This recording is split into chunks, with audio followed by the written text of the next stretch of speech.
Salut à tous, alors quand je teste un boîtier, en général, je l'emprunte chez Image Photonis et j'ai environ 2 à 3 semaines pour le prendre en main, voir ses qualités, ses défauts, faire de belles images et vous en faire une vidéo. Aujourd'hui, on parle du Panasonic Lumix G9, sorti il y a 3 ans, que je possède depuis quasiment 3 ans, et je vous dis si, à mon avis, aujourd'hui, en 2021, c'est encore un bon choix de l'acheter. Et là, forcément, j'ai beaucoup d'expérience et beaucoup d'images sur ce boîtier. Beaucoup d'images.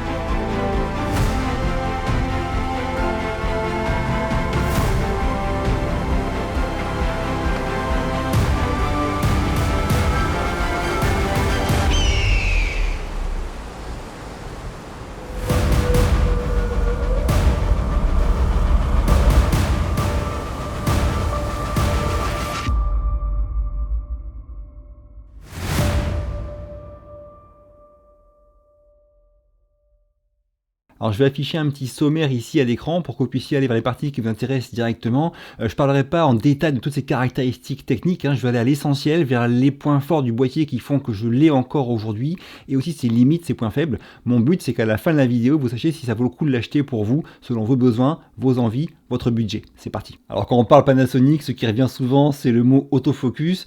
Pour moi, le Lumix G9 a l'un des meilleurs, si ce n'est le meilleur autofocus de la gamme entière Panasonic. Là par exemple, c'est un Lumix G9 qui me filme, je suis en autofocus avec des détections de visage activées, je peux reculer, je peux me rapprocher, je peux me cacher, puis revenir, et normalement il me perd pas trop. Alors c'est pas du niveau de ce que font les Canon ou Sony récents, mais en tout cas pour moi en studio comme en extérieur, comme j'ai besoin de me filmer souvent tout seul, c'est vraiment quelque chose sur quoi je peux globalement compter. Bien sûr, par contre, la limite, c'est qu'en prestation pro, avec des scènes qui sont compliquées parfois, et bien là, par contre, je le ferai en manuel, parce que le focus automatique va galérer, quoi. Parallèlement à ça, ce qui me plaît beaucoup quand je suis en studio, c'est que là, mon Lumix G9 est branché sur mon Mac M1, et ensuite, je peux commander avec l'application Lumix Teaser, tout le boîtier en fait. Donc j'ai non seulement la prévisualisation de ce que je filme en direct, ce qui est très pratique, ce qui évite d'avoir à passer par un boîtier, par un écran, un moniteur externe, et j'ai aussi ici la commande complète du boîtier, tout, ISO, ouverture, vitesse, ce que je veux, déclenchement d'enregistrement, et l'import automatique des fichiers sur mon disque dur. Parallèlement à ça aussi, le boîtier, en même temps qu'il est branché, il charge, donc pas de souci niveau batterie. Bref, en studio, c'est vraiment un vrai régal de l'utiliser, et c'est pas le cas pour tous les boîtiers, parce que pour beaucoup, il faut acheter un Camlink là, pour pouvoir envoyer le signal sur l'ordinateur. Là, c'est pas le cas, ça envoie directement de la 4K à mon Mac, sans aucun souci. Et quand je suis en extérieur, le focus automatique me suffit quand je suis seul, et par contre, pour certains types de scènes compliquées, je repasse en focus manuel quand j'en ai besoin. Alors au niveau du capteur, on est sur un capteur micro 4 tiers avec les qualités et les défauts que ça comporte. Il fait 20,2 millions de pixels et il permet de faire de la 4K sans aucun crop, ni en 25, ni en 30, ni en 60. Il n'y a pas de crop sur ce boîtier-là, ce qui est vraiment très très intéressant. C'est 20 millions de pixels sur les micro 4 tiers, mais forcément en photo, ça fait que c'est ce qui fait aujourd'hui que quand je teste un S5 ou un Canon R6, je me dis waouh, même sur un Fuji X-S10, je me dis waouh par rapport à mon Lumix G9. C'est le seul petit point en fait, ou disons le plus important, qui me donne des fois envie de changer de boîtier. Pour tout le reste, notamment en vidéo, c'est un vrai régal, surtout depuis la mise à jour qui a eu lieu il y a un an environ, où ils ont apporté le 422 bits en interne jusqu'à 30 images par seconde, et en externe avec un enregistreur jusqu'à 60 images par seconde. Bref, si au début c'était vraiment un boîtier axé photo à fond, avec ces mises à jour, on s'est vraiment rapproché du GH5, et la 4K 422 bits sans crop en interne avec le HLG ou Dessiné-like et Vlog en option en font un vrai boîtier vidéo sérieux. Il y a même des choses qui sont mieux sur le G9 que sur le GH5, on en parle maintenant. Alors pour commencer, le G9 et le GH5 ont le même capteur, donc au niveau de la qualité des photos, ça va être pareil. Ceux qui disent que le GH5 fait pas des belles photos, c'est pas vrai. Par contre, au niveau de la vidéo, le GH5 avec son bien plus gros débit d'enregistrement fera des vidéos de meilleure qualité, et il fait aussi de la 4K DCI, de la vraie 4K, contrairement au G9 qui fait de la 4K UHD. Mis à part ça, le G9 a quand même des petits atouts, notamment sa stabilisation du capteur, qui est un peu supérieure à celle du GH5, et au niveau stabilisation, pour moi, c'est un vrai régal. J'ai essayé d'autres boîtiers, j'ai jamais retrouvé la même stabilisation que celle du G9, G9 qui est vraiment excellente, à la fois en vidéo, que ce soit pour vlogger ou prendre des plans de loin, même en photo, que ce soit avec le 12-60 Leica, même avec le 100-400 Leica que j'ai ici, donc équivalent à 200-800 sur du plein format. C'est vraiment un super confort. J'ai pu même filmer des plans avec le 100-400 à zoom maximum et m'en servir dans des vidéos. C'est vraiment une stabilisation qui me bluffe encore maintenant aujourd'hui. C'est un vrai régal. Son autre avantage, ça va être son viseur numérique. Le viseur, il a une superbe magnification de 0.83. C'est vraiment un vrai régal à utiliser, ce viseur du G9. Et après, bien sûr, la partie photo a des petits avantages que n'a pas le GH5, la vitesse de rafale, plein de modes intéressants qui seront plus développés, comme le bracketing à plus ou moins 5 au lieu de plus ou moins 3. Bref, il y a plein de choses sur le G9 en photo que n'a pas le GH5. C'est bien normal. Mais bon, voilà, les points forts, on va dire, de ce G9, c'est, comme j'ai dit en vidéo, 4K UHD avec 422 bits en interne, qui est un vrai régal sans recadrage. Et au niveau utilisation, au niveau ergonomie, c'est aussi un vrai bonheur. Les menus, c'est subjectif, mais moi j'adore ça, en tout cas, ces menus Panasonic. Et après, tout ce qui est prise en main du boîtier, il est, pour moi, la taille est nickel, l'écran entièrement orientable et tactile. Bref, au niveau ergonomie et utilisation, ce boîtier est vraiment un vrai régal. Tout à l'heure, j'ai dit que ce G9 avait un capteur micro 4 tiers et que ça avait à la fois des avantages et des inconvénients. On en parle maintenant. Alors pour ceux qui n'y connaissent rien, je vous rappelle un petit peu rapidement les différentes tailles de capteurs. En bas de l'échelle, on a des capteurs de 1 sur 2,3 pouces qui sont dans les smartphones, dans la GoPro par exemple aussi. Après, on a un capteur de 1,5 pouce qui est par exemple sur le Mavic Air 2. Après, on a un peu plus gros le capteur de 1 sur 1,7 pouces qui est par exemple dans la Pocket 2 de chez DJI ou aussi dans la Kucam 8K.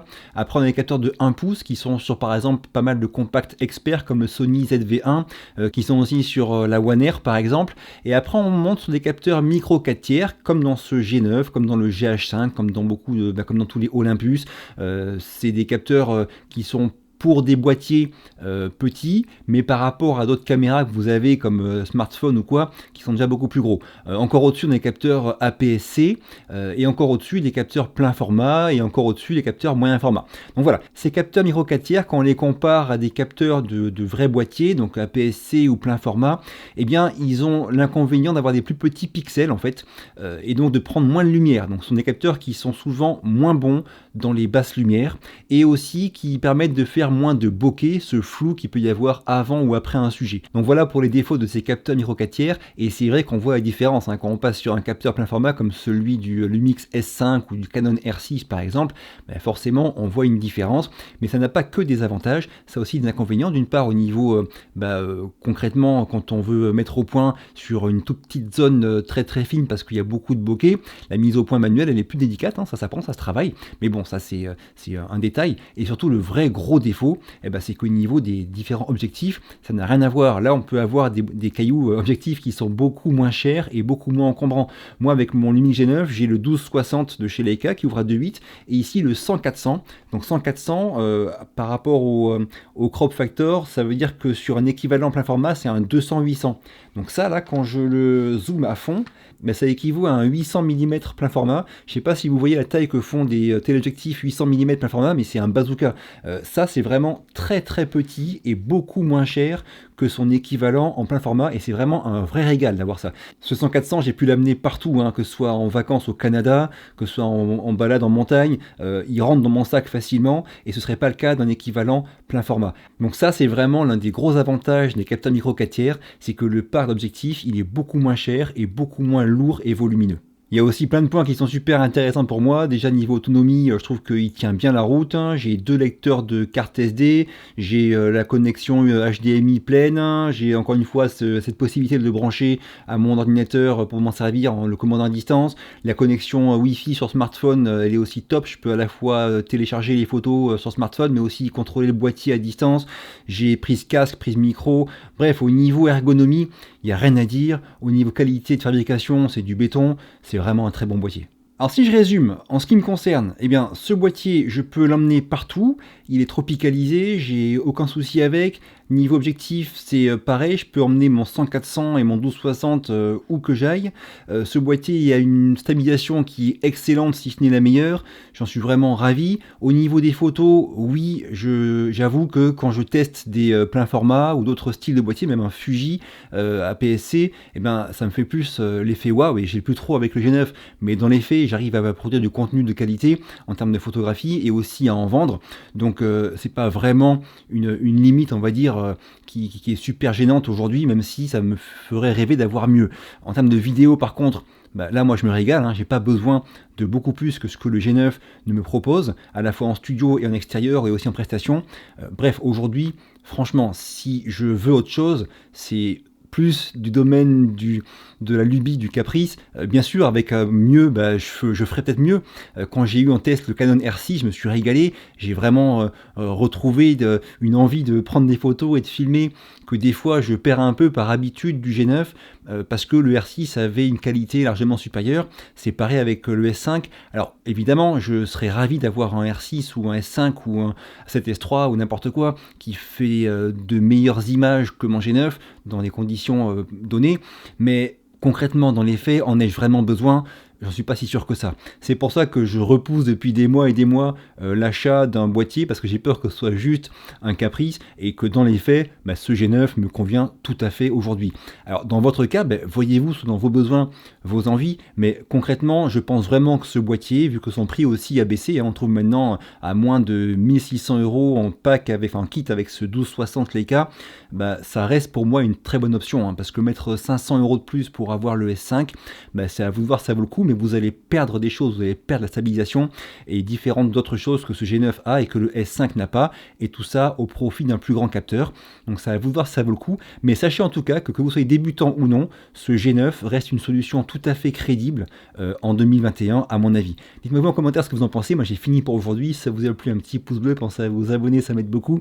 Je vous quitte, à très vite et d'ici là, bougez-vous purée, bougez-vous.